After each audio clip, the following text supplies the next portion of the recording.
ધોરણ 8 વિજ્ઞાન પ્રકરણ 10 તરુણાવસ્થા તરફ રીચિંગ ધી એજ ઓફ એડોલસન્સ. અગાઉના પ્રકરણમાં તમે અભ્યાસ કર્યો કે પ્રાણીઓ કેવી રીતે પ્રજનન કરે છે. મનુષ્ય તેમજ ઘણા બધા અન્ય પ્રાણીઓ એક નિશ્ચિત આયુષ્ય સુધી પહોંચ્યા પછી જ પ્રજનન કરે છે. મનુષ્ય એક નિશ્ચિત આયુષ્ય પછી જ કેમ પ્રજનન કરી શકે છે? આ પ્રકરણમાં તમે માનવ શરીરમાં થતા એવા પરિવર્તનોનો અભ્યાસ કરશો કે જેના પછી તે પ્રજનન માટે સક્ષમ બને છે. પ્રકરણ 9માં તમે મનુષ્યના પ્રજનન અંગો વિશે અભ્યાસ કરી ચૂક્યા છો. આ પ્રકરણમાં આપણે એવા અંતઃસ્ત્રાવો વિશે ચર્ચા કરીશું જે બાળકમાં થનારા પરિવર્તનોમાં મહત્વની ભૂમિકા ભજવે છે, જેના કારણે બાળકનો વિકાસ થઈ તે પુખ્ત બની જાય છે. તરુણાવસ્થા તેમજ યૌવનારંભ અડોલસન્સ એન્ડ પ્યુબર્ટી. બુજો તેનો 12મો જન્મદિવસ ઉજવી રહ્યો હતો. મિત્રોના ગયા બાદ બુજો અને પહેલી પોતાના માતા પિતાની સાથે વાતો કરવા લાગ્યા. પહેલી એક કન્યા વિદ્યાલયમાં અભ્યાસ કરે છે. તે હસવા લાગી. તેણે ટિપ્પણી કરી કે બુજોના કેટલાક મિત્રો જેઓને 1 વર્ષ બાદ મળી હતી તેઓની ઊંચાઈ એકાએક વધી ગઈ હતી. તેમાંથી કેટલાકને તો મૂછો ઉગવાથી કાર્ટૂન જેવા દેખાતા હતા. તેની માતાએ તેને સમજાવ્યું કે છોકરાઓ મોટા થઈ ગયા છે.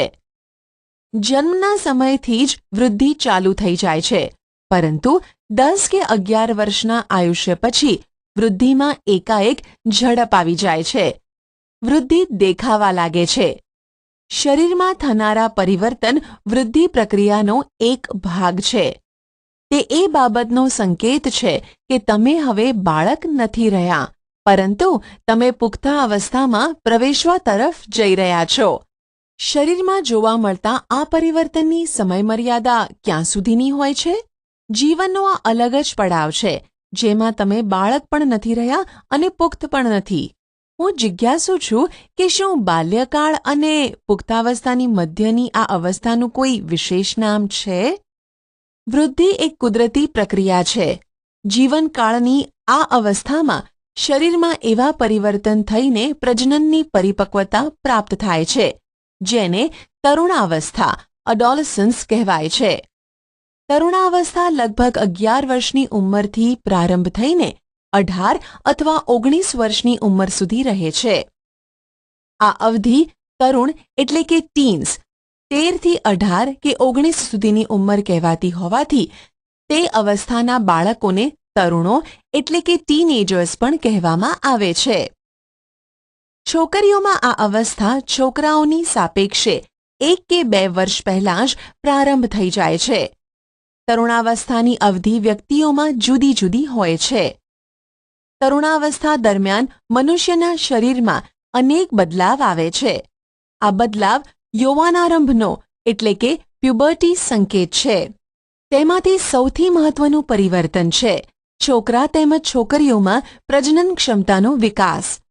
તરુણોમાં પ્રજનન પરિપક્વતાની સાથે જ યૌવનારંભ સમાપ્ત થઈ જાય છે. યૌવનારંભમાં થતા ફેરફાર ચેન્જીસ એટ પ્યુબર્ટી. ઊંચાઈમાં વધારો ઇન્ક્રીઝ ઇન હાઇટ. ઊંચાઈમાં એકાએક વધારો યૌવનારંભ દરમિયાન થતો સૌથી મોટો દેખીતો બદલાવ છે. આ સમયે શરીરના લાંબા હાડકાઓ તેમજ હાથ અને પગના હાડકાઓની લંબાઈમાં વધારો થાય છે, જે વ્યક્તિને ઊંચો બનાવે છે.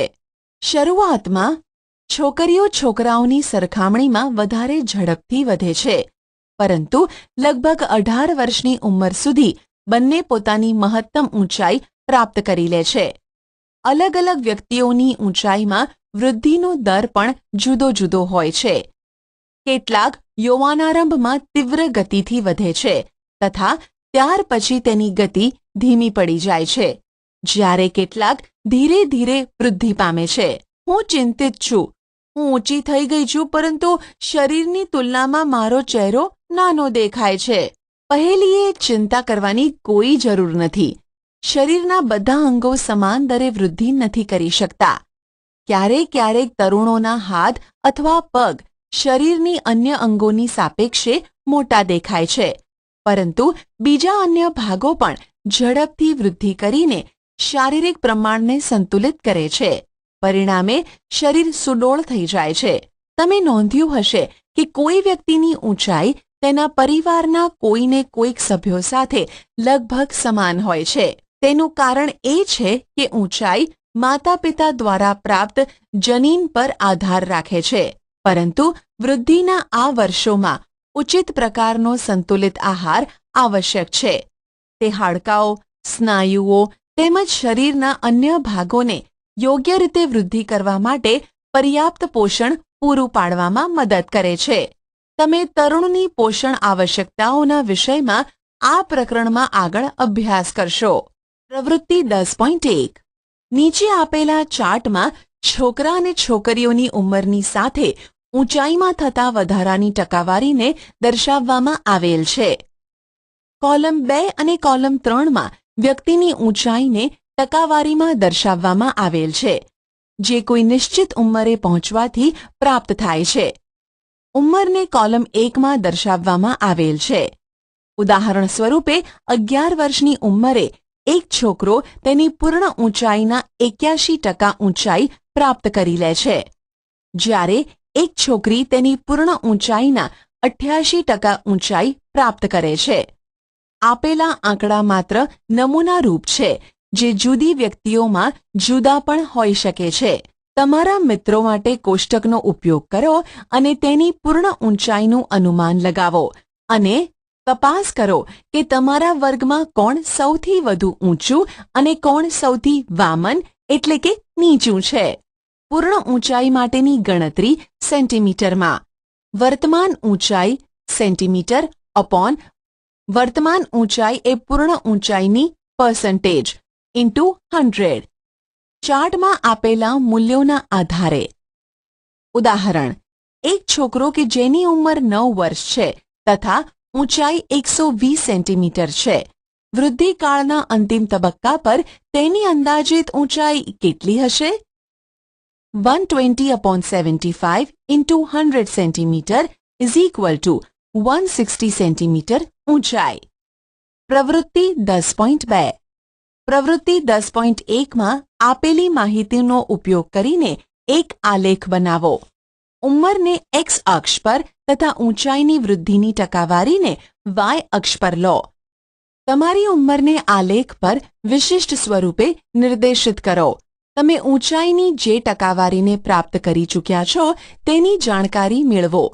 તમે અંતે જે ઊંચાઈને પ્રાપ્ત કરી શકશો તેની ગણતરી કરો. તમે તમારા આલેખની સરખામણી નીચે આપેલા આલેખ સાથે કરો. શારીરિક આકારમાં બદલાવ. Change in body shape.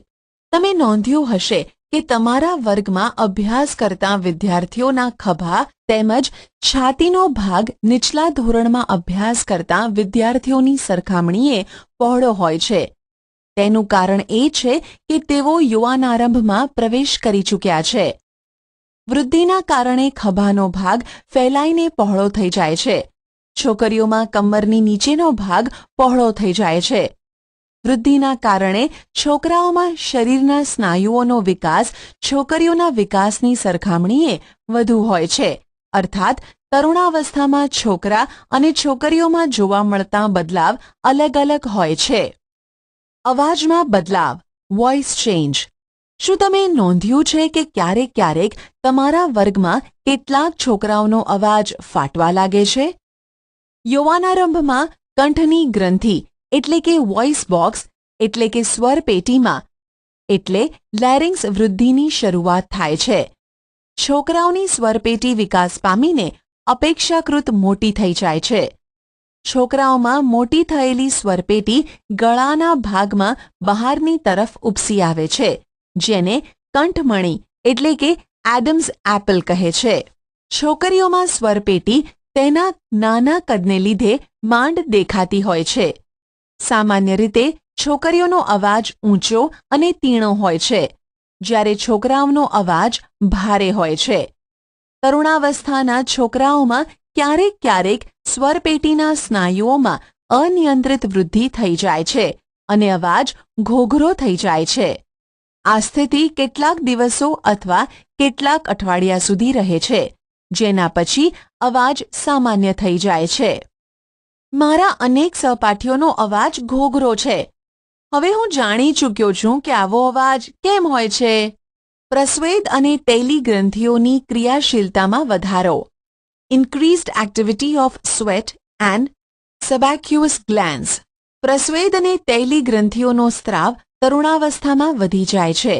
આ ગ્રંથિઓની વધારે પડતી ક્રિયાશીલતાને કારણે કેટલીક વ્યક્તિઓના ચહેરા પર ફોડલીઓ અને ખીલ વગેરે થઈ જાય છે. પ્રસ્વેદ ગ્રંથિઓ, તૈલ ગ્રંથિઓ તથા લાળ ગ્રંથિઓ જેવી કેટલીક ગ્રંથિઓ પોતાનો સ્ત્રાવ વાહિનીઓ દ્વારા કરે છે. અંતઃસ્ત્રાવી ગ્રંથિઓ અંતઃસ્ત્રાવોને સીધા રુધિર પ્રવાહમાં મુક્ત કરે છે. આથી તેને નલિકા વિહીન ગ્રંથિઓ પણ કહે છે. પ્રજનન અંગોનો વિકાસ. Development of sex organs. અગાઉના પ્રકરણમાં દર્શાવેલી આકૃતિ 9.1 તેમજ 9.2માં દર્શાવવામાં આવેલા માનવ પ્રજનનાંગોના અભ્યાસ કરો. યૌવનારંભમાં નર પ્રજનન અંગો જેવા કે શુક્રપિંડ તેમજ શિશ્ન પૂર્ણતઃ વિકસિત થઈ જાય છે. શુક્રપિંડમાંથી શુક્રકોષોનું ઉત્પાદન શરૂ થઈ જાય છે. છોકરીઓમાં અંડપિંડ કદમાં વધે છે તથા અંડકોષો પરિપક્વ થવા લાગે છે. અંડપિંડમાંથી અંડકોષોનું મુક્ત થવાનું શરૂ થઈ જાય છે. માનસિક, બૌદ્ધિક તેમજ સંવેદનાત્મક પરિપક્વતા પ્રાપ્ત થવી.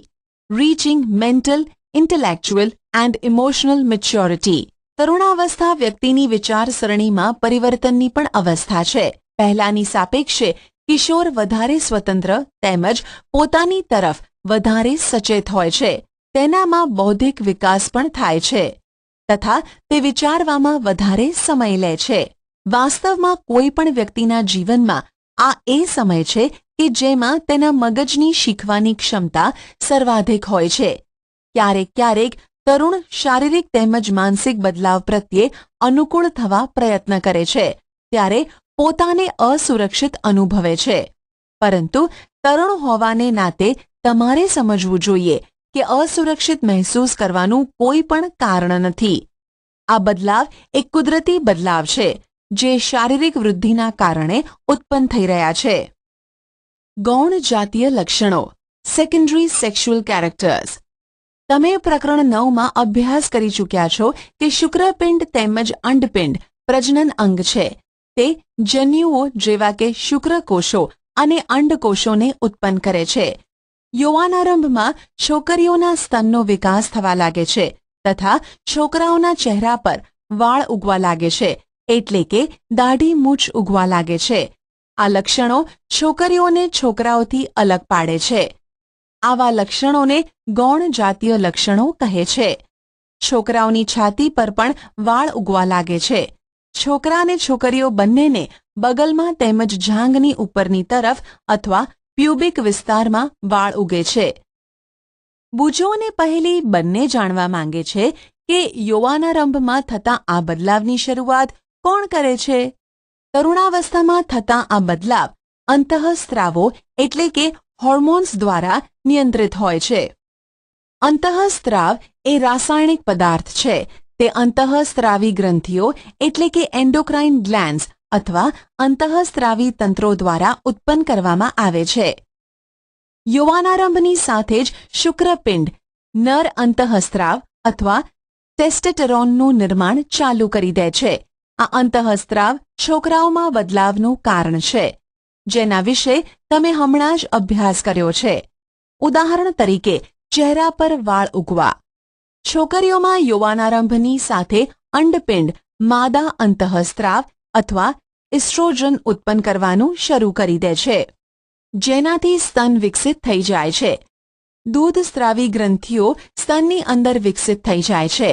આ અંતઃસ્ત્રાવોના ઉત્પાદનનું નિયંત્રણ એક અન્ય અંતઃસ્ત્રાવ દ્વારા થાય છે, જે પિટ્યુટરી ગ્રંથિમાંથી ઉત્પન્ન થાય છે.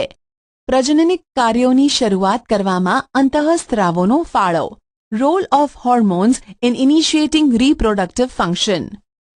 અંતઃસ્ત્રાવી ગ્રંથિઓ અંતઃસ્ત્રાવને રુધિરમાં સીધા જ ઠાલવે છે, જેનાથી તે શરીરના વિશિષ્ટ ભાગ અથવા લક્ષ્યાંક સ્થળ સુધી પહોંચી શકે.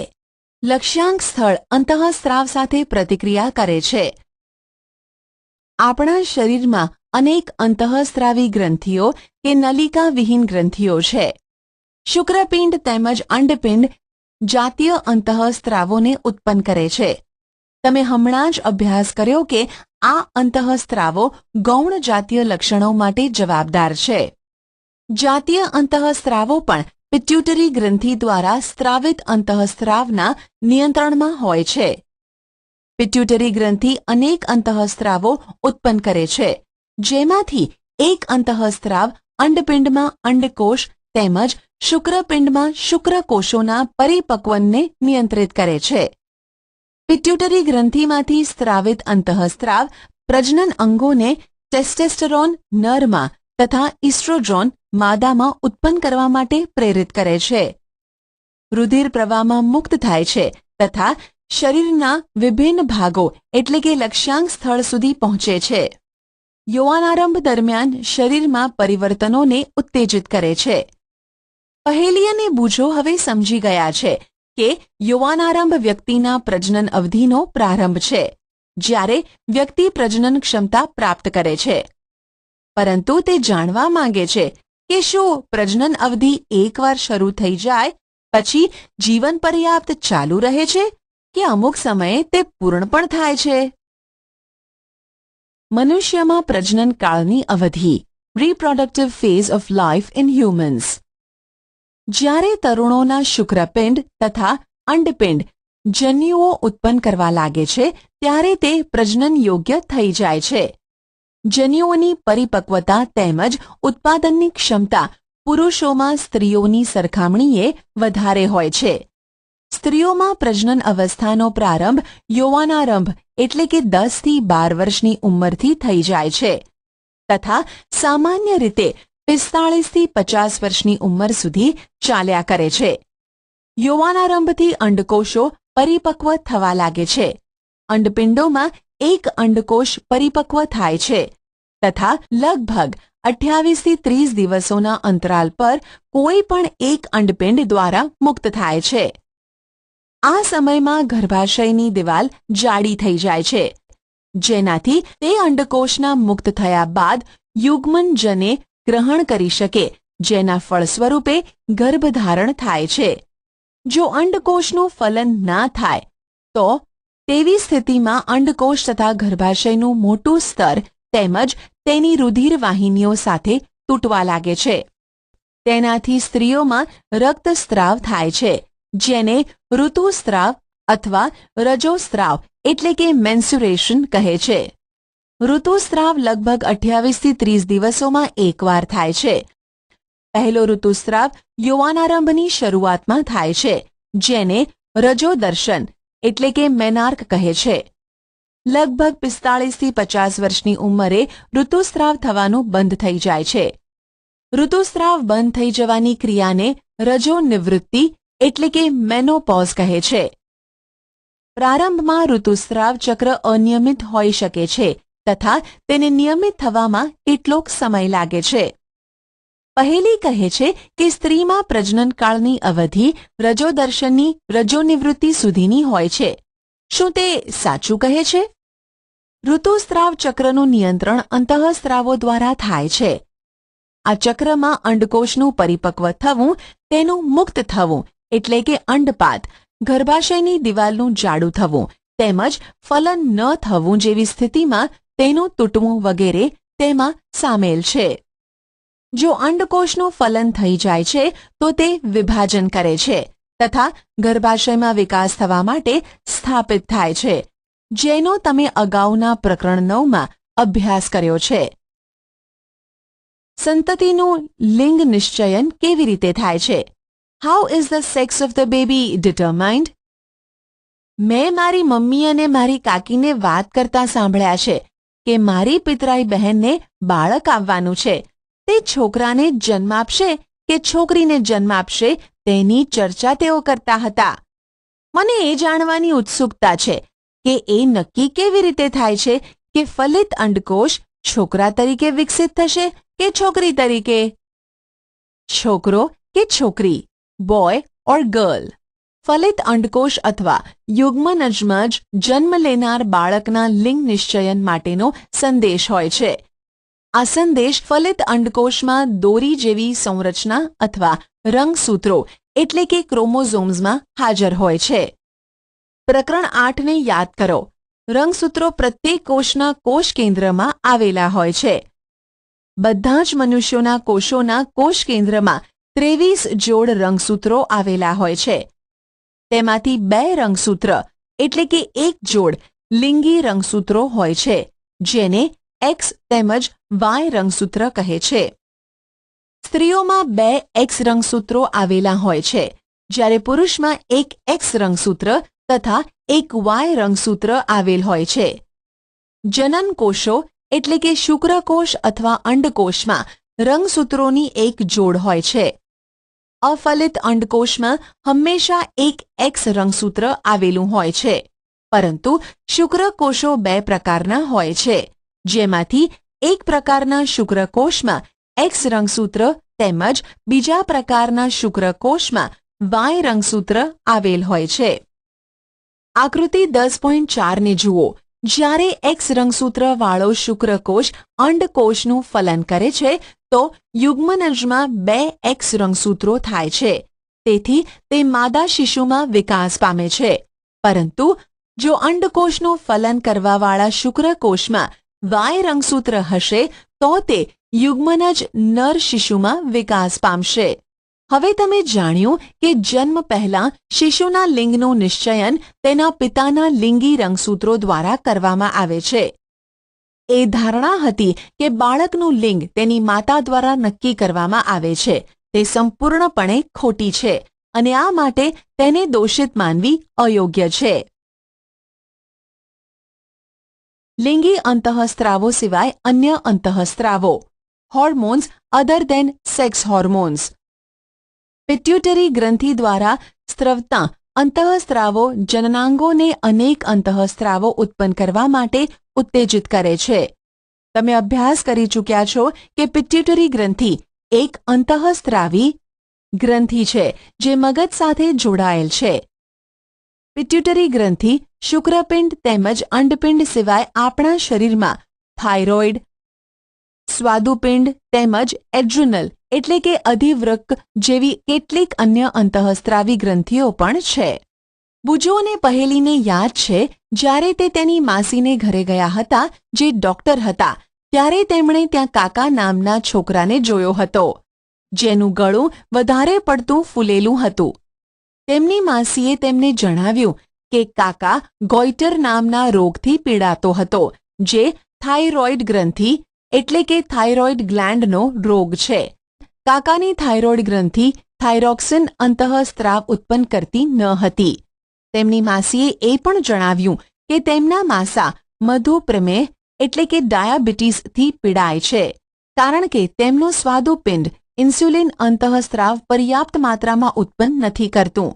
બુજો તેમજ પહેલીએ તેમના દવાખાનામાં લટકાવેલા ચાર્ટમાં દર્શાવવામાં આવેલ એડ્રિનલ ગ્રંથિ વિશે પૂછ્યું. તેમની માસીએ તેમને જણાવ્યું કે એડ્રિનલ ગ્રંથિ એવા અંતઃસ્ત્રાવને ઉત્પન્ન કરે છે જે રુધિરમાં ક્ષારની માત્રાને સંતુલનમાં રાખે છે.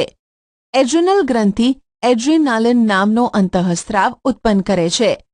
એડ્રીનાલિન સ્ત્રાવ ગુસ્સો, ચિંતા તથા ઉત્તેજનાની અવસ્થામાં તણાવની સ્થિતિને નિયંત્રણમાં રાખવાનું કાર્ય કરે છે. થાઇરોઇડ તેમજ એડ્રિનલ ગ્રંથિ પિટ્યુટરી ગ્રંથિ દ્વારા સ્ત્રવિત અંતઃસ્ત્રાવોના માધ્યમ દ્વારા મળતા આદેશ અનુસાર જ પોતાના અંતઃસ્ત્રાવોને મુક્ત કરે છે. પિટ્યુટરી ગ્રંથિ વૃદ્ધિ અંતઃસ્ત્રાવ પણ ઉત્પન્ન કરે છે, જે વ્યક્તિની સામાન્ય વૃદ્ધિ માટે જરૂરી છે. શું અન્ય પ્રાણીઓ પણ અંતઃસ્ત્રાવ ઉત્પન્ન કરે છે? શું પ્રજનન પ્રક્રિયાઓમાં તેઓનું કાંઈ પણ યોગદાન છે?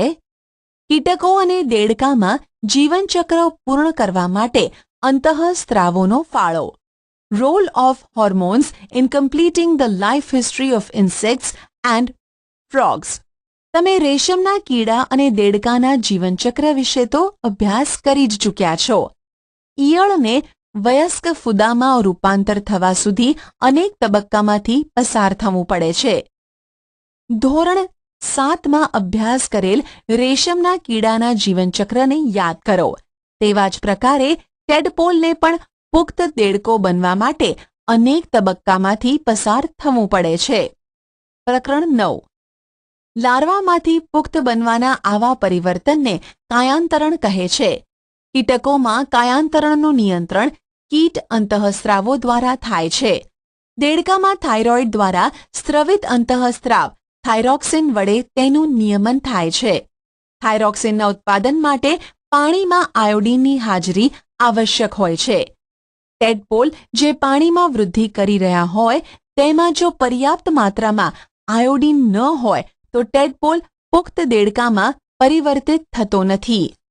જો વ્યક્તિના આહારમાં પર્યાપ્ત આયોડીન ન હોય તો શું તેને થાઇરોક્સિનની ઉણપથી ગોઈટર થઈ જશે? કોઈ સામાયિક અથવા ડોક્ટર પાસેથી માહિતી એકત્રિત કરો અને આયોડીનયુક્ત મીઠાના મહત્વ પર એક નોંધ તૈયાર કરો. તમે તેની જાણકારી ઇન્ટરનેટ દ્વારા પણ મેળવી શકો છો. સ્વાસ્થ્ય હેલ્થ. વ્યક્તિની શારીરિક તેમજ માનસિક તંદુરસ્તી તે વ્યક્તિનું સ્વાસ્થ્ય કહેવાય છે. કોઈ પણ ઉંમરની વ્યક્તિના શરીરને સ્વસ્થ રાખવા માટે તેને સંતુલિત આહારની જરૂરિયાત હોય છે. વ્યક્તિએ પોતાની સ્વચ્છતાનું ધ્યાન રાખવું જોઈએ તેમજ પર્યાપ્ત શારીરિક કસરત પણ કરવી જોઈએ.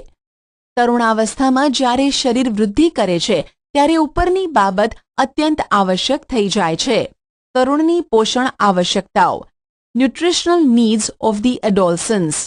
તરુણાવસ્થા તીવ્ર વૃદ્ધિ તેમજ વિકાસની અવસ્થા છે. આથી કોઈ પણ તરુણના આહારનું આયોજન અત્યંત કાળજીપૂર્વક કરવું જોઈએ. તમે અભ્યાસ કરી ચૂક્યા છો કે સંતુલિત આહાર એટલે કે બેલેન્સ ડાયટ શું છે. યાદ કરો કે સંતુલિત આહારનો અર્થ એ છે કે ખોરાકમાં પ્રોટીન, કાર્બોદિત, ચરબી એટલે કે ફેટ, વિટામિન તેમજ ખનિજ ક્ષારોની પર્યાપ્ત માત્રામાં હાજરી. આપણું ભારતીય ભોજન જેમાં રોટલી, ભાત, દાળ તેમજ શાકભાજી હોય છે તે એક સંતુલિત આહાર છે. દૂધ પોતે જ એક સંતુલિત આહાર છે. ફળ પણ આપણને પોષણ આપે છે. શિશુઓને માતાના દૂધમાંથી સંપૂર્ણ પોષણ પ્રાપ્ત થાય છે જેની તેઓને જરૂરિયાત હોય છે. લોહ તત્વ એટલે કે આયર્ન રુધિરનું નિર્માણ કરે છે તથા લોહથી ભરપૂર ખોરાક જેવા કે લીલા પાંદડાવાળા શાકભાજી, ગોળ, માંસ, સંતરા, આમળા વગેરે કિશોરો માટે સારા છે. તમારા બપોરના તથા રાત્રિના ભોજનના ખાદ્ય પદાર્થોની તપાસ કરો. શું ભોજન સંતુલિત તેમજ પોષક છે? શું તેમાં એવા ખાદ્ય પદાર્થો સામેલ છે જે ઊર્જા પ્રદાન કરે છે તથા શું તેમાં દૂધ, માંસ, ધાન્યો તેમજ કઠોળ સમાવિષ્ટ છે જે વૃદ્ધિ માટે પ્રોટીન પ્રદાન કરે છે? શું તેમાં ચરબી તેમજ શર્કરા પણ સામેલ છે જે ઊર્જા પ્રદાન કરે છે? ફળ અને શાકભાજી વિશે શું ખ્યાલ છે જે રક્ષણાત્મક ખોરાક છે? ચિપ્સ તથા પેકિંગ ફૂડ અથવા ડબ્બામાં બંધ ખોરાક સ્વાદિષ્ટ હોય છે પરંતુ તેને નિયમિત ભોજનના ભોગે ન ખાવા જોઈએ કારણ કે તેમાં પોષણ માત્રા પર્યાપ્ત હોતી નથી. પ્રવૃત્તિ 10.4. તમારા મિત્રોનું એક જૂથ બનાવો. એવા ખાદ્ય પદાર્થોના નામ લખો જે તમે ગઈકાલે નાસ્તામાં, બપોરે કે પછી સાંજના ભોજનમાં ખાધા હોય. એવા ખાદ્ય પદાર્થોની ઓળખ મેળવો કે જે ચોક્કસ વૃદ્ધિ માટે જવાબદાર હોય. જંક ફૂડને પણ ઓળખો કે જે તમે ગઈકાલે ખાધા હોય. પ્રવૃત્તિ 10.5. આકૃતિ 10.6 માંથી પ્રેરણા લઈ ચાર્ટ અથવા પોસ્ટર બનાવો અને તમારા વર્ગમાં ચોંટાડો જેનાથી તમે કિશોરના આહાર પ્રત્યેની આવશ્યકતાઓથી સચેત રહો. તેના માટે તમે તમારી રચનાત્મક શક્તિનો ઉપયોગ કરી તેને વિજ્ઞાપન સ્વરૂપે પણ પ્રદર્શિત કરી શકો છો. તમે આ વિષય પર સ્પર્ધાનું પણ આયોજન કરી શકો છો. વ્યક્તિગત સ્વચ્છતા પર્સનલ હાઇજીન. પ્રત્યેક વ્યક્તિએ દરરોજ સ્નાન કરવું જોઈએ. કિશોરો માટે આ અત્યંત જરૂરી છે કારણ કે પ્રસ્વેદ ગ્રંથિઓની વધુ પડતી સક્રિયતાથી શરીરમાં દુર્ગંધ ઉત્પન્ન થાય છે. શરીરના બધા જ ભાગોને સ્નાન કરતી વખતે સારી રીતે સાફ કરવા જોઈએ. જો સફાઈ ન રાખવામાં આવે તો બેક્ટેરિયલ સંક્રમણ એટલે કે ચેપ થવાનો ખતરો રહે છે. છોકરીઓએ ઋતુસ્રાવ દરમિયાન સફાઈનું વિશેષ ધ્યાન રાખવું જોઈએ. તેઓએ પોતાના ઋતુચક્રનું ધ્યાન રાખીને તેની માટે તૈયાર રહેવું જોઈએ. શારીરિક વ્યાયામ, ફિઝિકલ એક્સરસાઇઝ. ખુલ્લી હવા એટલે કે તાજી હવામાં ફરવું તથા રમવું શરીરને ચુસ્ત તેમજ સ્વસ્થ રાખે છે. બધા જ તરુણ છોકરાઓ તેમજ છોકરીઓએ બહાર ફરવું, વ્યાયામ કરવો તથા રમવું જોઈએ. પૌરાણિક તેમજ ખોટી માન્યતાઓ. પ્રકરણ 9 તથા આ પ્રકરણમાં તમે મનુષ્યના પ્રજનન સંબંધિત વૈજ્ઞાનિક તથ્ય તેમજ સિદ્ધાંતના વિષયમાં અભ્યાસ કર્યો. એવી ઘણી બધી ખોટી માન્યતાઓ, અવધારણાઓ પ્રચલિત છે જેને જાણ્યા પછી તરુણ હોવાના નાતે તમારે તેને છોડવી જોઈએ. ઉદાહરણ તરીકે કિશોરોના શારીરિક પરિવર્તન સંબંધિત અનુભવોથી લઈને અનેક પૌરાણિક તેમજ ખોટી માન્યતાઓ છે. તેમાંથી કેટલીક નીચે આપવામાં આવેલ છે. હવે તમે આના સંબંધિત તર્ક ઉત્પન્ન કરી શકો છો કે આ પૌરાણિક અથવા ખોટી માન્યતા છે જેનો કોઈ આધાર નથી. 1. ઋતુસ્રાવના સમયે જો કોઈ છોકરી કોઈ છોકરાને જુએ તો તે ગર્ભવતી બની જાય છે. 2. સંતાનની જાતિ માટે માતા જવાબદાર છે. 3. ઋતુસ્રાવની અવસ્થામાં છોકરીનું રસોડામાં કામ કરવું નિષેધ છે. તમને આવા અનેક વાક્યો તથા પૌરાણિક તથ્યો જોવા મળશે જેનો કોઈ આધાર નથી. તેને દૂર કરો અથવા છોડી દો. પ્રવૃત્તિ 10.6. તમારા વર્ગમાં એવા વિદ્યાર્થીઓના આંકડા એકત્રિત કરો કે જે નિયમિત વ્યાયામ એટલે કે કસરત કરે છે તથા એવા વિદ્યાર્થીઓના પણ આંકડા એકત્રિત કરો કે જે કસરત કરતા નથી. શું તમને તેમની ચુસ્તી તથા સ્વાસ્થ્યમાં કોઈ ફરક જોવા મળે છે? નિયમિત કસરતના લાભ પર એક અહેવાલ તૈયાર કરો. નશાકારક પદાર્થોને ના કહો. સે નો ટુ ડ્રગ્સ. તરુણાવસ્થા વ્યક્તિના શારીરિક તેમજ માનસિક સક્રિયતાનો સમય છે જે વૃદ્ધિનો એક સામાન્ય ભાગ છે. તેથી મૂંઝવણ કે અસુરક્ષિતતાનો અનુભવ ન કરો. જ્યાં સુધી કોઈ દવા ડોક્ટર દ્વારા આપવામાં આવેલી ન હોય ત્યાં સુધી કોઈ પણ વ્યક્તિ એવું કહે કે આ ડ્રગ્સ એટલે કે નશાકારક દવાના સેવનથી સારું લાગશે કે તણાવ મુક્ત અનુભવશો તો પણ તે દવા ન લેવી જોઈએ. ડ્રગ્સ નશાકારક પદાર્થ છે જેની ટેવ પડી જાય છે. જો તમે તેનું સેવન એકવાર કરો છો તો તમને સતત લેવાની ઈચ્છા થાય છે, પરંતુ આગળ જતા તે હાનિકારક છે જે સ્વાસ્થ્ય તેમજ ખુશી બંનેને બરબાદ કરી દે છે. તમે એઇડ્સના વિશે તો ચોક્કસ સાંભળ્યું હશે જે HIV નામના ખતરનાક વાયરસ દ્વારા થાય છે. આ વાયરસ એક રોગગ્રસ્ત વ્યક્તિથી સ્વસ્થ વ્યક્તિમાં ડ્રગ્સના ઉપયોગ કરવાવાળી સિરિંજ દ્વારા પણ થઈ શકે છે. વાયરસનું સંક્રમણ બીજા માધ્યમ જેવા કે પીડિત એટલે કે રોગી માતા દ્વારા સંતાનમાં દૂધ દ્વારા થઈ શકે છે. HIVથી પીડાતા વ્યક્તિની સાથે જાતીય સંપર્ક બનાવવાથી પણ આ રોગ ફેલાઈ શકે છે. તરુણી દ્વારા ગર્ભધારણ. અડોલસન્ટ પ્રેગ્નન્સી. તમે ચોક્કસપણે જાણતા હશો કે આપણા દેશમાં છોકરીઓ માટે લગ્નની ઉંમર 18 વર્ષ અને છોકરાઓ માટે 21 વર્ષની છે. તેનું કારણ એ છે કે તરુણાવસ્થામાં છોકરીઓ શારીરિક તેમજ માનસિક રૂપે માતૃત્વ માટે તૈયાર હોતી નથી. બાળ લગ્ન એટલે કે નાની ઉંમરમાં લગ્ન તથા માતૃત્વથી માતા તેમજ સંતાન બંનેને સ્વાસ્થ્ય સંબંધિત સમસ્યાઓ ઉત્પન્ન થઈ શકે છે. તેનાથી યુવા સ્ત્રીઓમાં વ્યવસાય ક્ષેત્રમાં પણ ઘટાડો થાય છે કારણ કે માતૃત્વની જવાબદારી ઉઠાવવા માટે સક્ષમ હોતી નથી. આથી તે માનસિક તકલીફોથી ઘેરાયેલી રહે છે. પારિભાષિક શબ્દો. કંઠમણી, એડમ્સ એપલ, તરુણાવસ્થા, અડોલસન્સ. એડ્રીનેલિન, સંતુલિત આહાર, બેલેન્સ્ડ ડાયટ, અંતઃસ્ત્રાવી ગ્રંથિઓ, એન્ડોક્રાઇન ગ્લેન્ડ્સ. ઇસ્ટ્રોજન, અંતઃસ્ત્રાવો, હોર્મોન્સ. ઇન્સ્યુલિન, પિટ્યુટરી ગ્રંથિ, પિટ્યુટરી ગ્લેન્ડ. યૌવનારંભ, પ્યુબર્ટી. પ્રજનનાત્મક સ્વાસ્થ્ય, રિપ્રોડક્ટિવ હેલ્થ.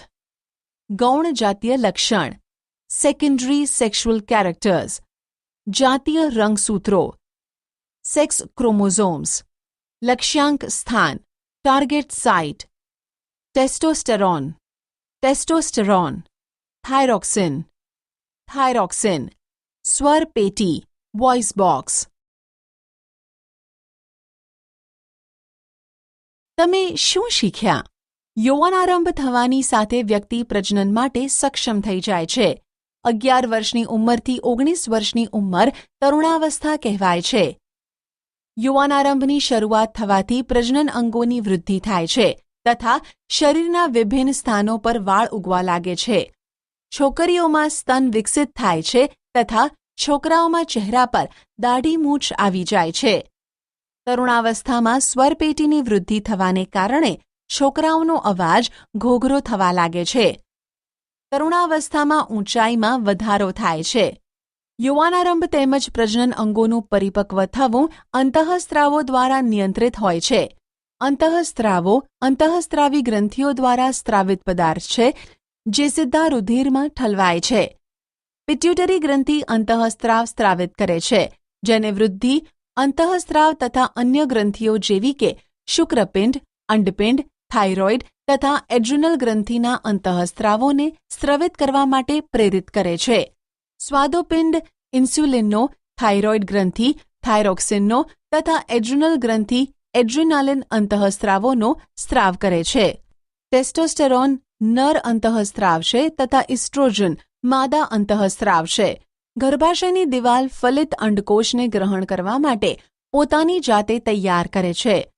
ફલન ન થવાની સ્થિતિમાં ગર્ભાશયની દિવાલની અંદરની જાડી સપાટી તૂટી જાય છે અને રુધિરની સાથે શરીરની બહાર નીકળી જાય છે. તેને ઋતુસ્ત્રાવ અથવા રજોસ્ત્રાવ કહે છે. ન જન્મેલા શિશુની જાતિ એ બાબત પર આધાર રાખે છે કે ફલિતાંડમાં XX રંગસૂત્ર છે કે XY રંગસૂત્ર છે. તરુણાવસ્થામાં સંતુલિત આહાર લેવો તથા વ્યક્તિગત સ્વચ્છતાનું પાલન કરવું મહત્વપૂર્ણ છે.